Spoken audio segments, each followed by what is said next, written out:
students, welcome back to my channel NCRT Malayalam. In today's class, we will be discussing on Class 10 NCRT Economics Chapter 4, Globalization and the Indian Economy. So, ഈ ചാപ്റ്ററിൽ ഇൻട്രൊഡക്ഷനിൽ പറയുന്നതെന്ന് വെച്ചാൽ ഇന്ന് നമുക്ക് ഒരുപാട് latest models of digital cameras ഉണ്ട്. DSLR use ചെയ്യുന്ന ആൾക്കാരുണ്ട്, നിക്കോൺ യൂസ് ചെയ്യുന്ന ആൾക്കാരുണ്ട്, അങ്ങനെ കുറേ വെറൈറ്റീസ് ഉണ്ട്. മൊബൈൽ ഫോൺസ് ആണെങ്കിൽ തന്നെ iOS ഉണ്ട്, ആൻഡ്രോയിഡും ഉണ്ട്. ഈ ആൻഡ്രോയിഡിൽ തന്നെ നമുക്ക് ഒരുപാട് അറിയാം, വിവോ ഉണ്ട്, സാംസങ് ഉണ്ട്, ഒപ്പോ, അങ്ങനത്തെ റിയൽമി, റെഡ്മി, ഇങ്ങനെ കുറേ വെറൈറ്റീസ് ഉണ്ട്. ടെലിവിഷൻസിലും ഉണ്ട് ഒരുപാട്, അങ്ങനെ ഉണ്ട്. ഓക്കെ അല്ലേ? ഇന്നത്തെ കാലഘട്ടത്തിൽ ഒരുപാട് വെറൈറ്റീസാണ് ഇപ്പോൾ ഇറങ്ങിയിട്ടുള്ളത് അല്ലേ? അപ്പോൾ ഓരോ സീസണിലും ഓരോ മോഡൽസ് ആയിരിക്കും. ഇപ്പോൾ ഇനി ഓട്ടോമൊബൈൽസിൻ്റെ കേസ് ആണെങ്കിൽ തന്നെ ഒരു ചെറിയൊരു മോഡലിൽ നിന്ന് കുറച്ചുകൂടി ഇമ്പ്രൂവ് ആയിട്ടായിരിക്കും ഓട്ടോമൊബൈൽസ് ഉള്ളത്. നമുക്കറിയാം നമ്മുടെ ഒരു കാലഘട്ടത്തിൽ ഇപ്പോൾ അംബാസഡറും ഫിയറ്റൊക്കെ ഉണ്ടായ ഒരു കാലഘട്ടം ഉണ്ടായിരുന്നു ഇന്ത്യൻ റോഡ്സിൽ. പക്ഷേ ഇപ്പോൾ അതൊക്കെ മാറിയിട്ട് i20, i10 അങ്ങനത്തെ കുറേ ബ്രാൻഡഡ് ആയിട്ടുള്ള കാർസൊക്കെ വന്ന് തുടങ്ങിയിട്ടുണ്ട്. കാരണം എന്താ, ഒരുപാട് ബ്രാൻഡ്സ് നമ്മുടെ നാട്ടിലേക്ക് എക്സ്പ്ലോർ ചെയ്തിട്ട്, so it's A explosion of brands ഉണ്ട് അല്ലേ? അല്ല, ഒരു പല ഫുഡ് ഐറ്റംസിൽ ഒരുപാട് ബ്രാൻഡ്സ് ഇല്ലേ? ഈ ഷർട്ട്സ് ആണെങ്കിൽ നോക്കുകയാണെങ്കിൽ തന്നെ ഈവൻ ഫ്രൂട്ട് ജ്യൂസസിൽ വരെ നമുക്ക് എന്താണ് ഇങ്ങനെ എക്സ്പ്ലോഷൻ ഉണ്ട്. ഒരു വെറൈറ്റീസ് ഓഫ് ഗുഡ്സ് നമുക്ക് കാണാൻ പറ്റുന്നുണ്ട് അല്ലേ? അതുപോലെ തന്നെ നമുക്കൊന്ന് നോക്കൂ, ഒരു 10 വർഷം മുന്നേ ഉള്ള കാലഘട്ടം പോലെ ആയിരിക്കില്ല ഈ ഒരു ഇയറയിൽ. ഇപ്പോൾ 2010 ഒരു മോഡൽസ് ആയിരിക്കില്ല ഈ ഒരു ഇയറയിൽ. ഒരുപാട് വെറൈറ്റീസ് അല്ലെങ്കിൽ ഒരുപാട് മാറ്റങ്ങൾ വന്നിട്ടുണ്ട്. There are wide varieties of goods in Indian markets even 2 decades back. Okay അല്ലേ? ഒരു 2 വർഷം, നമുക്ക് 2 വർഷം 20 വർഷം മുന്നൊക്കെ നോക്കുകയാണെങ്കിൽ തന്നെ ഇത്രയ്ക്ക് വെറൈറ്റീസ് നമുക്ക് കാണാൻ പറ്റുന്നില്ല അല്ലേ? നമുക്ക് ആലോചിക്കാൻ തന്നെ എത്ര പെട്ടെന്നാണ് ഇത്ര ട്രാൻസ്ഫോർമേഷനൊക്കെ തന്നതെന്നൊക്കെയാണ് ഈ ഒരു ചാപ്റ്ററിൻ്റെ ഇൻട്രൊഡക്ഷനിൽ പറയുന്നത്. ഇനി മെയിനായിട്ട് ചാപ്റ്ററിൻ്റെ ഹെഡിങ്ങിലേക്ക് പോകാം. പ്രൊഡക്ഷൻ അക്രോസ് കൺട്രീസ്, അതായത് കൺട്രീസിന് അതായത് അതിർത്തിയിലുള്ള പ്രൊഡക്ഷൻ എങ്ങനെയാണെന്നൊക്കെ നോക്കാം. ഓക്കെ, ഏകദേശം 20th സെഞ്ച്വറിയുടെ നടുവിലൊക്കെ എത്തിയപ്പോൾ തന്നെ ഏകദേശം നമ്മുടെ പ്രൊഡക്ഷനൊക്കെ ഇങ്ങനെ വാസ്റ്റായിട്ട് ഇങ്ങനെ എക്സ്പാൻഡ് ചെയ്തിട്ടുണ്ടായിരുന്നു. നമുക്കറിയാം ഒരു കാലഘട്ടത്തിൽ അല്ലെങ്കിൽ ഒരു കാലഘട്ടം മുതലാണ് ഏകദേശം നമ്മുടെ നാട്ടിലുള്ള പ്രൊഡക്ട്സൊക്കെ വേറെ നാട്ടിലേക്കും അല്ലെങ്കിൽ വേറെ നാട്ടിലുള്ള പ്രൊഡക്ട്സൊക്കെ നമ്മുടെ നാട്ടിലേക്കൊക്കെ വന്ന് തുടങ്ങിയത്. മെയിൻലി എന്താണ്, റോ മെറ്റീരിയൽസ് ആയിരുന്നു നമ്മൾ അവിടെയും ഇവിടെയൊക്കെ തേടി പോയിട്ടുണ്ടായിരുന്നത്. ട്രേഡ് ആയിരുന്നു മെയിനായിട്ട് ഒരു ഡിസ്റ്റൻ്റ് ആയിട്ടുള്ള കൺട്രീസ് തമ്മിൽ കണക്ട് ചെയ്യിപ്പിക്കുന്നത്. നമുക്കറിയാം പണ്ട് കാലത്ത് പോർച്ചുഗീസുകാർ നമ്മുടെ നാട്ടിൽ വന്നതൊക്കെ, അതിൽ ഏറ്റവും ഫേമസ് ആയിട്ടുള്ള ആളാണ് Vasco da Gama. Kappad, Kozhikode, കാല് കുത്തിക്കാരെയൊക്കെ എല്ലാവർക്കും അറിയുന്നൊരു ഹിസ്റ്ററിയാണ് അല്ലേ? അപ്പോൾ ട്രേഡിന് വേണ്ടിയിട്ടാണ് മെയിനായിട്ട് നമ്മുടെ ഈ ഡിസ്റ്റൻറ്റ് കൺട്രീസ് ഒരു കണക്ഷൻ ഉണ്ടായിട്ടുണ്ടായിരുന്നത്. This was before large companies called multinational corporations. അത് ആരുടെ കീഴിലായിരുന്നു? അത് എന്ന് പറയുമ്പോൾ ലാർജർ കമ്പനീസ് ആയിട്ടുള്ള മൾട്ടിനാഷണൽ കോർപ്പറേഷൻസ് എന്ന് പറയും, MNCകൾ എന്ന് പറയും. ഇവരൊക്കെയാണ് മെയിനായിട്ട് ഈ ഒരു ട്രേഡിന് വേണ്ടിയിട്ട് ഡിസ്റ്റൻ്റ് ആയിട്ടുള്ള കൺട്രീസും നമ്മുടെ നാട്ടിലേക്കൊക്കെ വന്നിട്ടുണ്ടായിരുന്നത്. A MNC is a company that owns or controls production in more than one nation.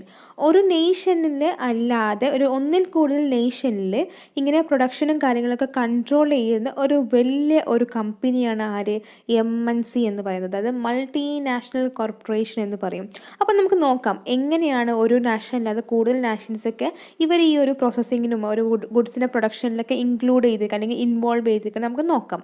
അപ്പോൾ MNCs മെയിനായിട്ട് സെറ്റപ്പ് ചെയ്യുക, അതിൻ്റെ ഫാക്ടറീസും കാര്യങ്ങളൊക്കെ എവിടെ സെറ്റപ്പ് ചെയ്യുക? എവിടെയാണോ ചീപ്പായിട്ടുള്ള ലേബർ ഉള്ളത്, അതായത് നല്ല വില കുറവിൽ അല്ലെങ്കിൽ നല്ല ചീപ്പായിട്ട് ലേബേഴ്സിനെ കിട്ടുന്ന സ്ഥലം, അതുപോലെ തന്നെ ഒരുപാട് സർപ്ലസ് ഓഫ് റിസോഴ്സസ് കിട്ടുന്ന സ്ഥലത്തായിരിക്കും മെയിനായിട്ട് ഇവരുടെ ഓഫീസസും ഫാക്ടറീസും ഇവർ പണിയുന്നുണ്ടാവുക. ഓക്കെ, അങ്ങനെ ആകുമ്പോൾ എന്താ, അവർക്കൊരു പ്രൊഡക്ഷനൊക്കെ ചെറിയ ലോ കോസ്റ്റിൽ നടത്തിയിട്ട് അവസാനം ഒരു ഹൈ പ്രോഫിറ്റിൽ അവർക്ക് ഈ പറയുന്ന സാധനങ്ങളൊക്കെ വിൽക്കാൻ പറ്റും അല്ലേ? അതിനൊരു ബെസ്റ്റ് എക്സാമ്പിൾ നമുക്ക് നോക്കാം. അപ്പോൾ ഒരു എക്സാമ്പിളൊക്കെ പറയുന്നുണ്ട്. അപ്പം spreading of production by an MNC, ഒരു MNCൻ്റെ പ്രൊഡക്ഷൻ നമുക്ക് എങ്ങനെ സ്പ്രെഡ് ചെയ്യാൻ പറ്റുന്നുണ്ട്? അപ്പോൾ ഒരു large MNC producing industrial equipment designs it's product in research centres in United States and then has the കോമ്പണൻറ്റ്സ് manufactured in China. അപ്പോൾ നമുക്ക് പറയുന്ന വലിയൊരു MNC, അതായത് വലിയൊരു മൾട്ടിനാഷണൽ കോർപ്പറേഷൻ ഉണ്ട്. അപ്പോൾ അതിൻ്റെ ഇൻഡസ്ട്രിയൽ എക്യുപ്മെൻറ്റ്സും ഡിസൈൻസും കാര്യങ്ങളൊക്കെ ചെയ്യുന്നത് റിസർച്ച് സെൻറ്റേഴ്സ് ആയിട്ടുള്ള യുണൈറ്റഡ് യുണൈറ്റഡ് സ്റ്റേറ്റ്സ് ഓഫ് അമേരിക്കയിൽ കാണുന്ന റിസർച്ച് സെൻറ്റേഴ്സിലായിരുന്നു. പിന്നെ അതിന് വേണ്ടിയിട്ട് നമുക്കറിയാം ഒരു ടെക്നോളജി അല്ലെങ്കിൽ ഇൻഡസ്ട്രിയൽ എക്യുപ്മെൻറ്റ് ഉണ്ടാക്കണമെങ്കിൽ വേറെ കുറേ റോ മെറ്റീരിയൽസ് വേണം. ഈ റോ മെറ്റീരിയൽസ് എല്ലാം മാനുഫാക്ചർ ചെയ്തിട്ടുണ്ടായിരുന്നത് ചൈനയിൽ നിന്നായിരുന്നു. അതുപോലെ തന്നെ ഇത് എന്നിട്ട് മെക്സിക്കോയിലും ഈസ്റ്റേൺ യൂറോപ്പിലൊക്കെ കൊണ്ടുപോയിട്ട് എന്ത് ചെയ്യും, ഫിനിഷ്ഡ് ഗുഡ്സൊക്കെ അവിടെ പോയിട്ട് എന്ത് ചെയ്യും, ഇങ്ങനെ ഷിപ്പ് ചെയ്യും, അവിടേക്ക് ഷിപ്പ് ചെയ്യും. അതിന് ശേഷം അവിടെ നിന്ന് ഫിനിഷ്ഡ് ഗുഡ്സൊക്കെ ലോകത്തിൻ്റെ ഗ്ലോബലി നാനാ ഭാഗത്തേക്കും അയക്കുന്നു. അപ്പോൾ നമുക്ക് മനസ്സിലായി ഒരുപാട് കൺട്രീസ് ഇതിനകത്ത് ഇൻവോൾവ് ചെയ്തിട്ടുണ്ട്. നമ്മൾ പറഞ്ഞു യുണൈറ്റഡ് സ്റ്റേറ്റ്സ് ഓഫ് അമേരിക്കയിലായിരുന്നു ഇതിൻ്റെ റിസർച്ച് സെൻറ്റേഴ്സും കാര്യങ്ങളൊക്കെ ഉള്ളത്. ചൈനയിനകത്ത് അവിടെ കോമ്പണൻസ് ഒക്കെ മാനുഫാക്ചർ ചെയ്തിട്ടുണ്ടായിരുന്നത്. അതുപോലെ തന്നെ മെക്സിക്കോയിലും ഈസ്റ്റേൺ യൂറോപ്പിലൊക്കെ ആയിരുന്നു ഇത് ഷിപ്പ് ചെയ്തിട്ടുണ്ടായിരുന്നത്. അവസാനം ഫിനിഷിങ്ങും കാര്യങ്ങളൊക്കെ നടന്നിട്ട് ഇവിടെ നമ്മൾ ഓൾ ഓവർ ദ വേൾഡിലൊക്കെ അത് സെല് ചെയ്യും. Meanwhile the companies customer care is carried out through call centres located in India. So customer care നമുക്കറിയാം, ഒരു പ്രൊഡക്റ്റിന് എന്തുണ്ടാകും, ഒരു കസ്റ്റമർ റൈറ്റ് ഉണ്ടാകും.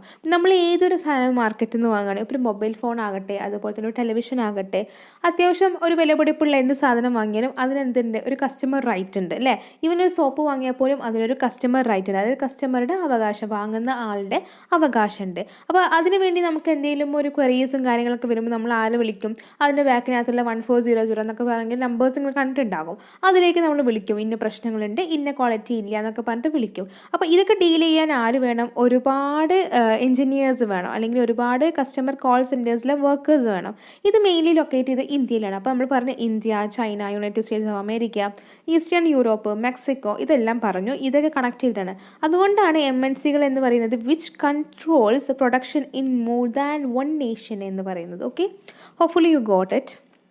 So in this example, the MNC is not only selling its finished products globally, but more important, the goods and services are produced globally. Okay, ശരിക്കും പറഞ്ഞാൽ ഇത് cell ചെയ്യുന്ന മാത്രമല്ല, അതായത് ഇപ്പോൾ ഗ്ലോബലി സെല്ല് ചെയ്യുന്ന മാത്രമല്ല, പക്ഷേ അതിൻ്റെ ഗുഡ്സും ഓരോ കാര്യങ്ങളൊക്കെ എന്ത് ചെയ്യുന്നുണ്ട്, ഗ്ലോബലി ആണ് അത് പ്രൊഡ്യൂസ് ചെയ്യുന്നത്, അതിൻ്റെ സർവീസും കാര്യങ്ങളൊക്കെ. As a result the production is organised in increasingly complex ways. അപ്പോൾ പ്രൊഡക്ഷൻ എന്ന് പറയുമ്പോൾ കുറച്ചുകൂടി കോംപ്ലെക്സ് ആണ് അല്ലേ. ഒരു സ്ഥലത്ത് നിന്ന് ചെയ്യുന്ന കാര്യങ്ങളായിരിക്കില്ല മറ്റു സ്ഥലത്ത് നിന്ന് ചെയ്യുന്നത്. അപ്പോൾ അത് ഫുൾ ഇങ്ങനെ ഡിഫറെൻ്റ് ആയിട്ടില്ല. നമുക്കറിയാം കോംപ്ലെക്സ് ആവാൻ കാരണം പല രാജ്യങ്ങളെ ഡിപ്പെൻഡ് ചെയ്തിരിക്കണം. അപ്പോൾ അവിടുത്തെ ആ ഒരു ടൈമിനനുസരിച്ചും അല്ലെങ്കിൽ അവിടുത്തെ ആ ഒരു എക്കണോമിക് സിറ്റുവേഷൻ അനുസരിച്ചൊക്കെ ആയിരിക്കും ഇത് പ്രൊഡ്യൂസ് ചെയ്യാൻ പറ്റുക.